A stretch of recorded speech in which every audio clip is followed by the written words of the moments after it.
Good evening all of you and you are most welcome in physics impression. देखिए, इससे पहले की video में हमने आपको डॉट प्रोडक्ट पढ़ाया और उसके बेस पर कुछ प्रॉब्लम भी बताई थी। आज हम आपको वेक्टर प्रोडक्ट या क्रॉस प्रोडक्ट पढ़ाने वाले हैं। देखिए, वेक्टर प्रोडक्ट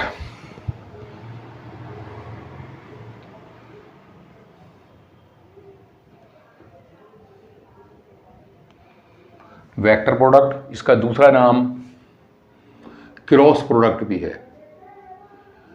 क्रॉस प्रोडक्ट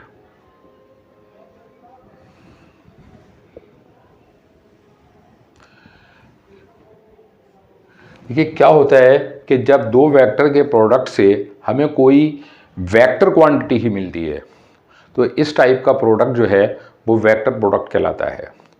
यानी एक वेक्टर है, दूसरा भी वेक्टर है, दोनों वेक्टर के प्रोडक्ट से जो हमें प्रोडक्ट मिला वो भी एक वेक्टर है, तो इस टाइप का प्रोडक्ट वेक्टर प्रोडक्ट कहलाता है। when the product of two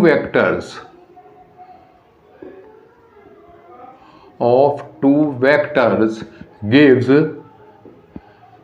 a vector quantity,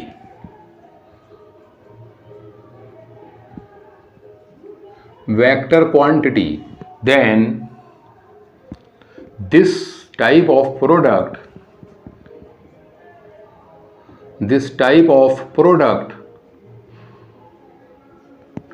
is known as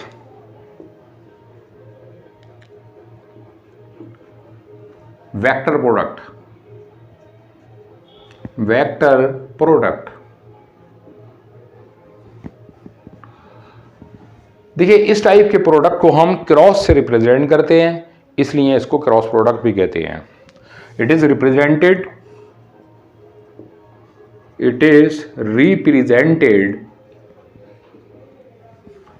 bye cross, इस टाइप का साइन है। So it is also known as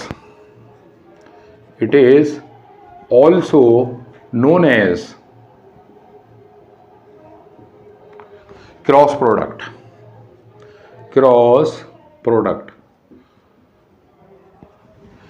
मतलब क्या हुआ कि अगर दो वेक्टर के प्रोडक्ट से हमें कोई तीसरी वेक्टर क्वांटिटी मिलती है, यानी उनका प्रोडक्ट जो है वो भी वेक्टर है, तो इस टाइप के प्रोडक्ट को हम वेक्टर प्रोडक्ट कहते हैं और इसको हम क्रॉस से रिप्रेजेंट करते हैं। इस पॉइंट ऑफ व्यू से हम इसको क्रॉस प्रोडक्ट भी कहते हैं। इससे पहले हमने आपको डॉट प्रोडक्ट बताया।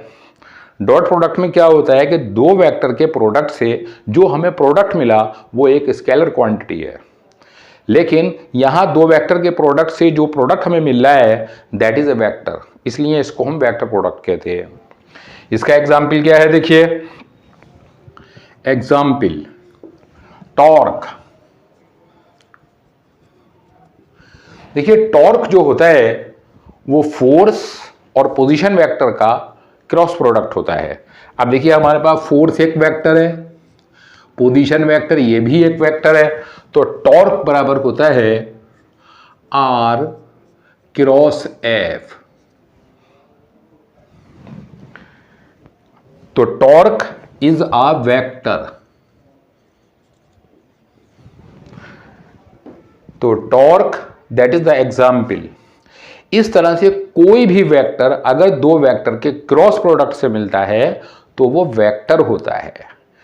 यानी दो वेक्टर के क्रॉस प्रोडक्ट से जो भी हमें मिलेगा, जो भी क्वांटिटी हमें मिलेगी वो कैसी होगी? वेक्टर, और इसलिए इसको हम वेक्टर प्रोडक्ट कहते हैं। लेकिन एक बात हमें याद रखनी है कि क्रॉस प्रोडक्ट से जो वेक्टर क्वांटिटी हमें मिलती है वो एक्सियल वेक्टर होता है। यानी कि टॉर्क क्या है? Axial vector. इससे पहले हमने आपको बताया था एक्सियल वेक्टर वो होते हैं जिनके अंदर starting point and and point दोनों ही नहीं होते। आई बात समझ में?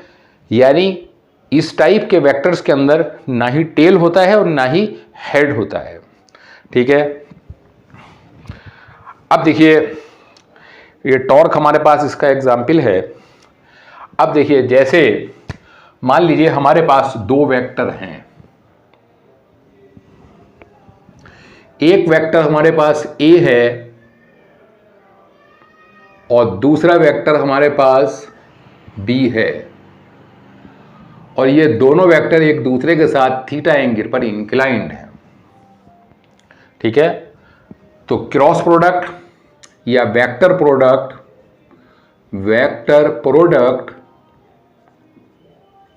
और cross product is equal to क्या होता है, A क्रॉस B, और A क्रॉस B से जो भी हमें मिलता है वो क्या होता है, दैट इज वेक्टर। और वेक्टर कौन सा है, एक्सियल वेक्टर। ठीक है, तो इसका मतलब क्या है कि दो वेक्टर के क्रॉस प्रोडक्ट से जो हमें क्वांटिटी मिलती है वो कौन सी होती है, वेक्टर क्वांटिटी होती है, और वो वेक्टर क्या होता है, एक्सियल वेक्टर होता है। और एक्सियल वेक्टर क्या होते हैं, जिनके अंदर ना ही स्टार्टिंग पॉइंट होता है और ना ही एंड पॉइंट होता है। अब देखिए, अब हम इस क्रॉस प्रोडक्ट को ओपन कर रहे हैं, A क्रॉस B। देखिए इसको हम ओपन करेंगे, क्या आएगा, A का मॉड, B का मॉड, और दोनों वेक्टर के बीच जो एंगल है उसकी साइन, यानी साइन थीटा। अब देखिए यहां तक सब स्केलर हैं, ये A का मॉड भी स्केलर, B का मॉड भी स्केलर, साइन थीटा भी स्केलर, लेकिन इसके साथ में एक यूनिट वेक्टर n और आता है, दैट इज यूनिट वेक्टर।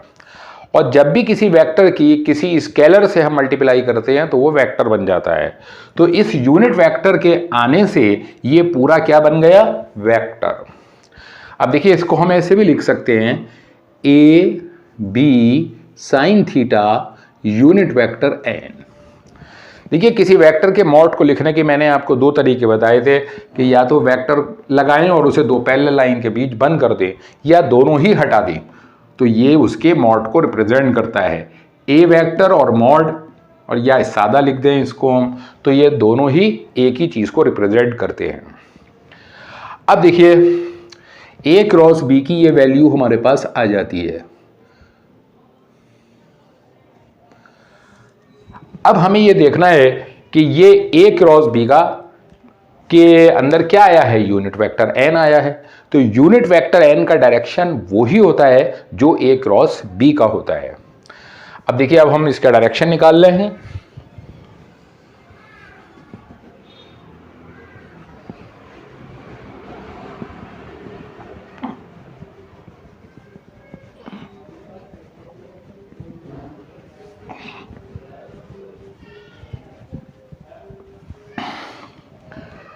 देखिए सपोज हमारे पास ये वेक्टर A है और ये वेक्टर B है और ये उनके बीच का एंगल है।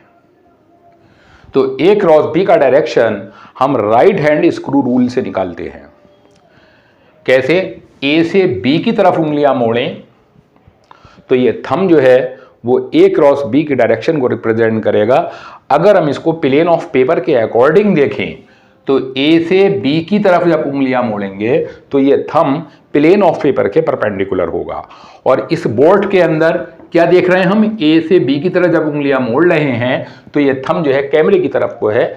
इसका मतलब क्या है कि ये A क्रॉस B का डायरेक्शन है, यानी कि A क्रॉस B का डायरेक्शन क्या होता है, A और B दोनों के परपेंडिकुलर प्लेन में होता है। देखिए A और B जो है ये इस बोर्ड के प्लेन में है और थंब जो है ये कैमरे की तरफ है। इसका मतलब क्या हुआ कि A क्रॉस B का डायरेक्शन काय में होता है, उस प्लेन में होता है जिसमें, उस प्लेन के परपेंडिकुलर होता है जिसमें A और B दोनों होते हैं। यानी इसको हम ऐसे दिखा सकते हैं, this is the direction of A cross B, और यही डायरेक्शन यूनिट वेक्टर n का होगा।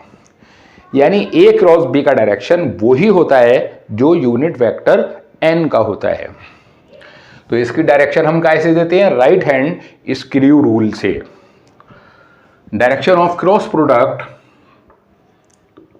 Direction of cross product is given by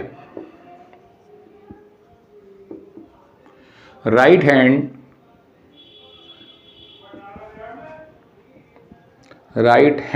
screw rule। Screw rule से हम इसकी डायरेक्शन देते हैं।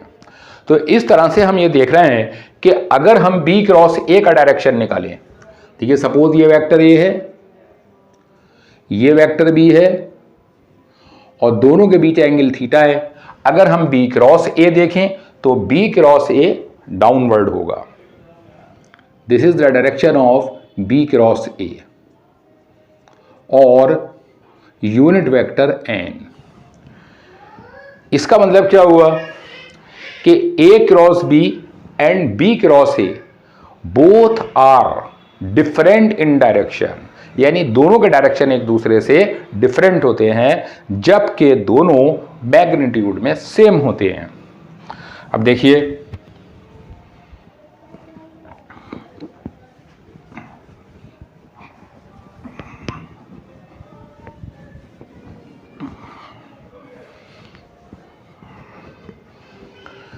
मैं ए क्रॉस बी का मॉड निकाल रहा हूं। ए क्रॉस बी का मॉड क्या होगा? देखिए, A B sine theta, A B sine theta unit vector N का मॉड। भाई ए बी साइन थीटा तो स्केलर है, ये तो खुद मॉड है। तो मॉड किसका लिया जाता है? वेक्टर का। और यूनिट वेक्टर का मॉड 1 होता है, पहले आपको बताया जा चुका है। This is A B sine theta. अगर हम बी क्रॉस ए देखें तो बी क्रॉस ए का मॉड वो भी यही हो जाएगा, ए बी साइन थीटा। ठीक है, इसका मतलब क्या हुआ कि ए क्रॉस बी का mod is equal to B cross A का मॉड। ठीक है, both are equal in magnitude, लेकिन डायरेक्शन दोनों की अलग अलग है। This is A, this is B, and this angle is theta, that is the direction of A cross B।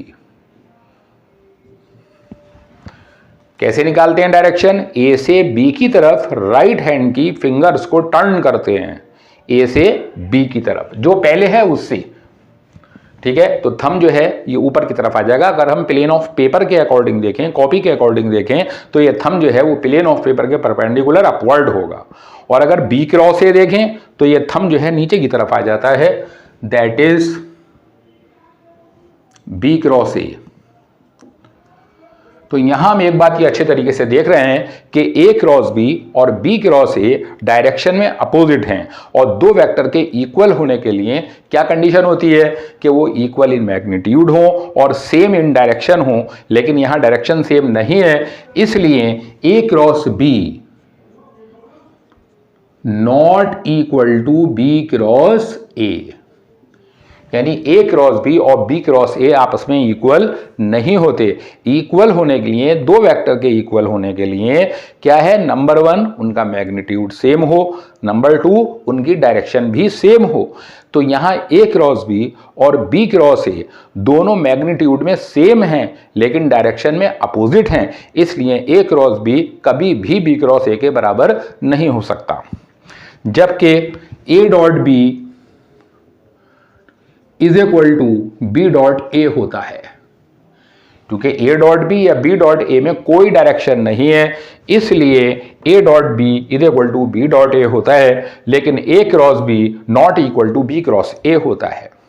ठीक है, तो इसका मतलब क्या है कि ए क्रॉस बी और बी क्रॉस ए दोनों मैग्नीट्यूड में सेम हैं लेकिन डायरेक्शन में अपोजिट हैं। इस पॉइंट ऑफ व्यू से ए क्रॉस बी को हम बी क्रॉस ए के इक्वल नहीं कह सकते। अगर दोनों की डायरेक्शन सेम होती और मैग्नीट्यूड तो सेम था ही तो हम इक्वल कह सकते थे, लेकिन यहां ऐसा नहीं है। अब देखिए, अब हम इसका ज्योमेट्रिकल मीनिंग देखते हैं।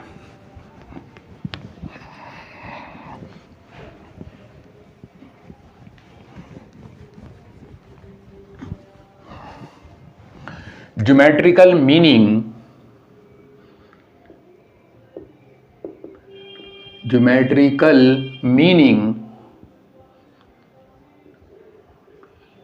ऑफ क्रॉस प्रोडक्ट और वेक्टर प्रोडक्ट।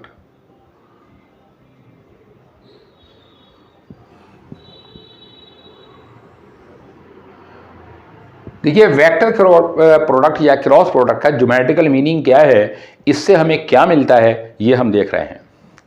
देखिए अभी मैंने आपको बताया कि ए क्रॉस बी क्या होता है, A B sine theta unit vector N.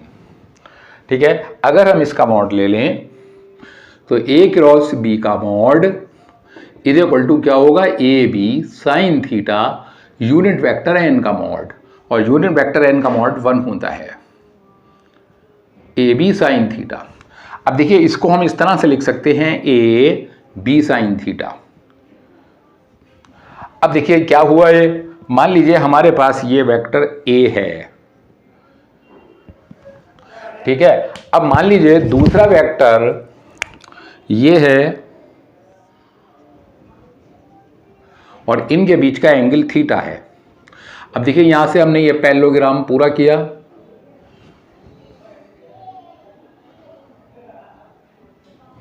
अब देखिए जब हम यहां से परपेंडिकुलर ड्रॉ करते हैं ये, तो ये डिस्टेंस आपकी बी साइन थीटा हो जाती है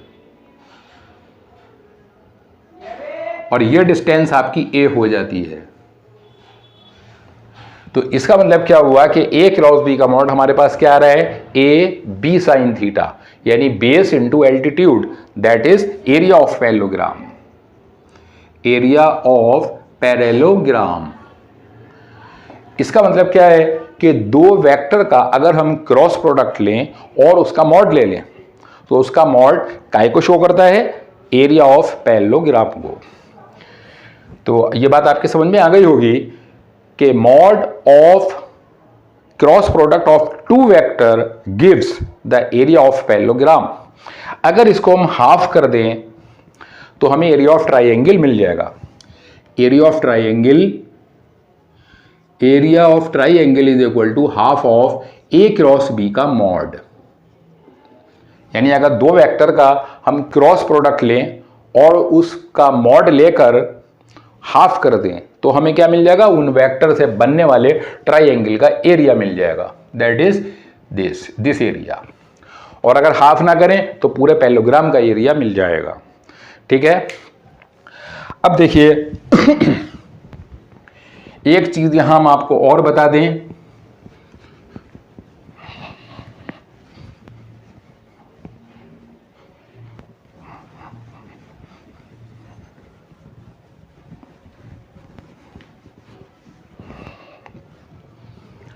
देखिए अभी हमने ये देखा कि A cross B is equal to क्या होता है, A B sine theta unit vector N. अगर हम देखिए यूनिट वेक्टर एन की वैल्यू निकालें तो क्या होगी, A cross B upon A B sine theta unit vector N, यानी unit vector N is equal to A cross B, और ए बी साइन थीटा क्या होता है, ए क्रॉस बी का मॉड।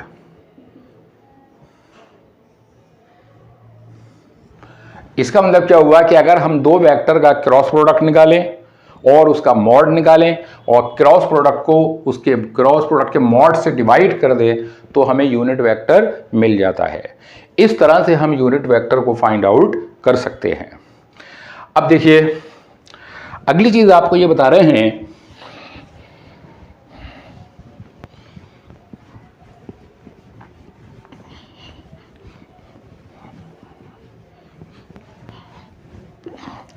मान लीजिए हमारे पास दो यूनिट वेक्टर हैं, आई क्रॉस आई।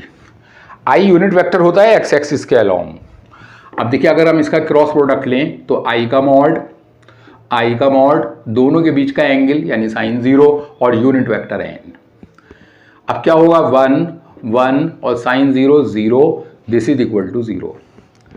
इसका मतलब क्या हुआ कि आई क्रॉस आई 0 होता है, सिमिलरली जे क्रॉस जे भी 0 होगा, सिमिलरली के क्रॉस के भी 0 होगा। I cross I is equal to J cross J is equal to K cross K is equal to 0। ये आपको याद रखना है। अब देखिए, अगर हम परपेंडिकुलर यूनिट वेक्टर का क्रॉस प्रोडक्ट लेकर देखें, सपोज I क्रॉस J, क्या होगा? I मॉड J मॉड, दोनों के बीच का एंगल sin 90। एक यूनिट वेक्टर I और J के परपेंडिकुलर यूनिट वेक्टर K होता है। तो I cross J is equal to this is 1 1 1, यानी दिस इज K। इसका मतलब क्या है कि I क्रॉस J K के बराबर होता है। ठीक है। अब देखिए, यहां से हम एक इंपॉर्टेंट रिजल्ट पर पहुंचते हैं। देखिए, अगर हम एंटी क्लॉकवाइज सिस्टम लें या क्लॉकवाइज सिस्टम ले लें, देखिए suppose this is I, this is J and this is K। ये क्या है? एंटी क्लॉकवाइज सिस्टम है। अब देखिए, I क्रॉस J K के बराबर है। I cross J is equal to K। Similarly J cross K, J cross K is equal to I। Similarly K cross I, K cross I is equal to J। अब देखिए, अगर हम इसके against चलें, I cross K, I cross K, जब opposite चलेंगे तो minus हो जाएगा, minus J। I cross K is equal to minus J। K cross J, K cross J is equal to minus I। Similarly J cross I, J cross I is equal to minus K। ठीक है। इसका मतलब क्या हुआ? Dot product में I dot I 1, J dot J 1, K dot K 1, I dot J 0, J dot K 0, K dot I 0। ठीक है। लेकिन क्रॉस प्रोडक्ट में I cross I, J cross J, K cross K 0 होंगे, लेकिन I cross J K के बराबर, J cross K I के बराबर, K क्रॉस I J के बराबर। और इसे याद रखना कोई मुश्किल नहीं है। हम एक सिस्टम बना लेते हैं। एंटी क्लॉकवाइज सिस्टम हमने ले लिया है, I J K। तो I और J का क्रॉस प्रोडक्ट K के बराबर होगा, J और K का क्रॉस प्रोडक्ट I के बराबर होगा, K और I का प्रोडक्ट क्रॉस प्रोडक्ट J के बराबर होगा। अगर इसके अपोजिट चलेंगे तो माइनस हो जाएगा। ठीक है। तो आज की वीडियो में हम इतना ही रखेंगे। हमारी वीडियो से लगातार जुड़े रहिए। वेक्टर के अंदर हम आपको बहुत कुछ एडिशनल बताने वाले हैं, इसलिए वीडियो को लाइक, चैनल को सब्सक्राइब जरूर करें। Thank you.